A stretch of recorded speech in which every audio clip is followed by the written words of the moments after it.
ഞാൻ doctor Shefeena, CMO Samyama naturopathy and Ayurveda hospital, Thrikaripur, Kasaragod.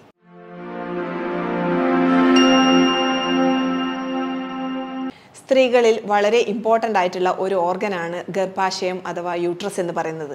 പക്ഷേ ചില അസുഖങ്ങളുടെ കോംപ്ലിക്കേഷൻ കാരണം, എക്സ്പെഷ്യലി ഫൈബ്രോയിഡ് യൂട്രസ് അല്ലെങ്കിൽ യൂട്രൈൻ ക്യാൻസർ പോലുള്ള അസുഖങ്ങളുടെ കോംപ്ലിക്കേഷൻ കാരണം യൂട്രസ് റിമൂവ് ചെയ്യേണ്ടതായിട്ട് വരും. ഹിസ്റ്ററക്ടമി എന്നാണ് നമ്മൾ ഈ പ്രൊസീജിയറിനെ വിളിക്കുന്നത്. ഇങ്ങനെ യൂട്രസ് റിമൂവ് ചെയ്ത സ്ത്രീകളിൽ അതിൻ്റെ ആഫ്റ്റർ എഫക്റ്റ് ആയിട്ട് നമ്മുടെ ശരീരത്തിൽ പല സിംറ്റംസും കാണാറുണ്ട്.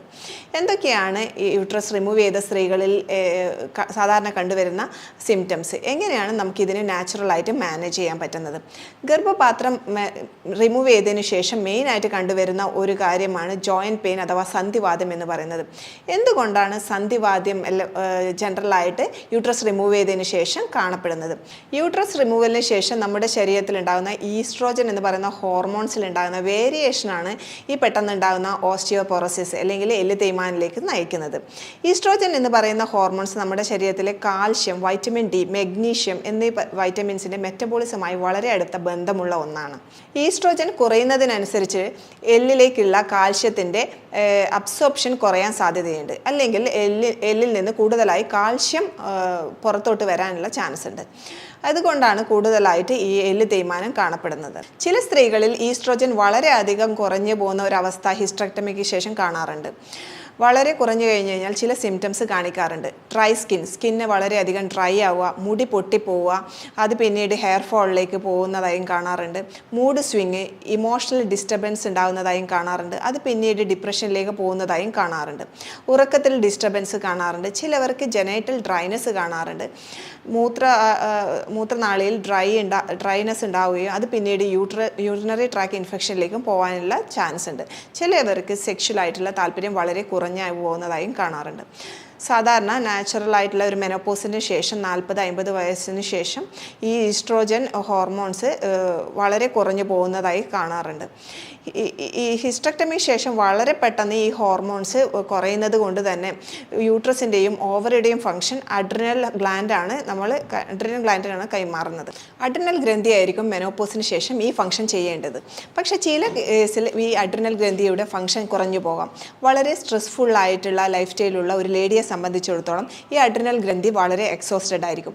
അതുപോലെ തന്നെ റിപ്പീറ്റഡ് ആയിട്ടുള്ള ഇൻഫെക്ഷൻ കണ്ടുവരുന്ന സ്ത്രീകളിൽ, ഓട്ടോ ഇമ്മ്യൂൺ ഡിസീസ് ഉള്ള സ്ത്രീകളിലും ഈ അഡ്രിനൽ ഗ്ലാൻഡ് വളരെ എക്സോസ്റ്റഡ് ആയി കണ്ടുവരുന്നു. അപ്പോൾ മെനോപോസിന് ശേഷം യൂട്രസിൻ്റെയും ഓവറിയുടെയും ഫംഗ്ഷൻ കുറഞ്ഞതിന് ശേഷവും അഡ്രിനൽ ഗ്ലാൻഡിന് ഈ ഫംഗ്ഷൻ ചെയ്യാൻ പറ്റാതിരിക്കുകയും വരുമ്പോൾ അതൊരു വലിയൊരു ഹോർമോണൽ ഇംബാലൻസിലേക്ക് നയിക്കും. അപ്പോൾ ഈ ഒരു കണ്ടീഷൻ വരുമ്പോൾ സിവിയർ ആയിട്ടുള്ള ഉറക്കക്കുറവിലേക്കും ഡിപ്രഷനിലേക്കും അതിൻ്റെ സൈഡ് എഫക്ട്സ് ആയിട്ട് ഹൈപ്പോതൈറോയിഡിസം പോലുള്ള കണ്ടീഷനിലേക്കും എത്തിച്ചേരാനുള്ള ചാൻസ് കൂടുതലാണ്. റുമറ്റോയ്ഡ് ആർത്രൈറ്റിസ് അല്ലെങ്കിൽ ജോയിൻറ്റ് പെയിൻ വരാനുള്ള ചാൻസ് കൂടുതലാണ്. എന്തെന്ന് ചോദിച്ചു കഴിഞ്ഞാൽ നമ്മൾ ഇമ്മ്യൂണിറ്റി തന്നെ വളരെയധികം കൊലാപ്സായി പോവുകയാണ് ഈ ഒരു കണ്ടീഷനിൽ. ഹെഡേക്ക് അല്ലെങ്കിൽ മൈഗ്രെയിൻ ഹെഡേക്ക് പോലെയുള്ള പ്രശ്നങ്ങൾ വരാനുള്ള ചാൻസും കൂടുതലാണ്. ഈസ്ട്രോജൻ ഡിസ്റെഗുലേഷൻ, ഇങ്ങനെ പല സിംറ്റംസ് കാണിച്ച് മുന്നോട്ട് പോയിക്കൊണ്ടേയിരിക്കും. മെനോപോസിന് ശേഷം അല്ലെങ്കിൽ ഹിസ്റ്ററക്ടമിക്ക് ശേഷം ഹോർമോൺസിൻ്റെ അളവ് ശരീരത്തിൽ കൂട്ടുക അല്ലെങ്കിൽ ഈ ഒരു കുറവ് കൺട്രോൾ ചെയ്യുക എന്നുള്ളത് വളരെ ഇമ്പോർട്ടൻ്റ് ആണ്. നാച്ചുറലായിട്ട് എങ്ങനെയാണ് ഈ ഹോർമോൺസ് കൺട്രോൾ ചെയ്യുക ഈ ഒരു പ്രൊസീജിയറിന് ശേഷം എന്നുള്ളതാണ് ഇനി ഞാൻ സംസാരിക്കുന്നത്. ഈസ്ട്രോജൻ മാത്രമല്ല, പ്രോജസ്റ്ററോണും നമുക്ക് വളരെ ആവശ്യമുള്ള ഒരു ഹോർമോൺസ് ആണ് ഈ ഹിസ്റ്ററക്ടമിക്ക് ശേഷം. ഈസ്ട്രോജൻ ആൻഡ് പ്രോജസ്റ്ററോൺ നാച്ചുറലായിട്ടുള്ള ഒരു ബാലൻസ് കീപ്പ് ചെയ്യാൻ സഹായിക്കുന്ന ഒരു ഫുഡിനെയാണ് നമ്മൾ ഫൈറ്റോ ഈസ്ട്രോജൻ എന്ന് പറയുന്നത്. അതുകൊണ്ട് തന്നെ ഫൈറ്റോ ഈസ്ട്രോജൻ കൂടുതലായി ഉൽപ്പാദിപ്പിക്കാൻ സഹായിക്കുന്ന ഫ്ലാക്സ് സീഡ് അല്ലെങ്കിൽ ചണവിത്ത് പോലുള്ള സാധനങ്ങൾ കൂടുതലായി കഴിക്കുന്നതും നല്ലതാണ്. 1-2 ടീസ്പൂണ് ചണവിത്ത് കഴിക്കുന്നതും വളരെയധികം സഹായകമാണ്.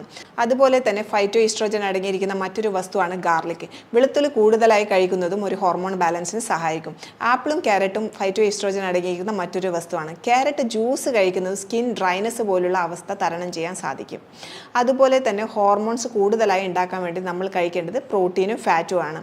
ഫിഷ് കൂടുതലായി ഭക്ഷണത്തിൽ ഉൾപ്പെടുത്തുക. അതുപോലെ തന്നെ തേങ്ങാപ്പാലിൽ ഫിഷ് വേവിച്ച് കഴിക്കുന്നത് നല്ലതാണ്. ഫിഷും കോക്കനട്ടും കൂടുതലായി കഴിക്കുന്നത് ഈ ഹോർമോൺ ബാലൻസിന് വളരെയധികം സഹായകമാണ്. അതുപോലെ തന്നെ അരി, ഗോതമ്പ്, മില്ലറ്റ്സ് എന്നിവയുടെ അളവ് കുറയ്ക്കുന്നതും വെയിറ്റ് മാനേജ് ചെയ്യാൻ വളരെ സഹായകമാണ്. മെനപ്പോസ് കഴിഞ്ഞ സ്ത്രീകൾ പൊതുവെ പറയുന്ന ഒരു കാര്യമാണ് പെട്ടെന്ന് തന്നെ വെയിറ്റ് കൂടുന്നു അല്ലെങ്കിൽ വയറ് ചാടുന്നു എന്നുള്ളത്. കാർബോഹൈഡ്രേറ്റ് കുറക്കുക തന്നെയാണ് ഈ പെട്ടെന്നുണ്ടാകുന്ന വെയിറ്റ് ഗെയിൻ മാനേജ് ചെയ്യാൻ വേണ്ടി സഹായിക്കുന്നത്. അടുത്തത് വൈറ്റമിൻ ഡി. ഈസ്ട്രോജനുമായി വളരെയധികം ബന്ധമുള്ള ഒരു വിറ്റമിനാണ് വൈറ്റമിൻ ഡി.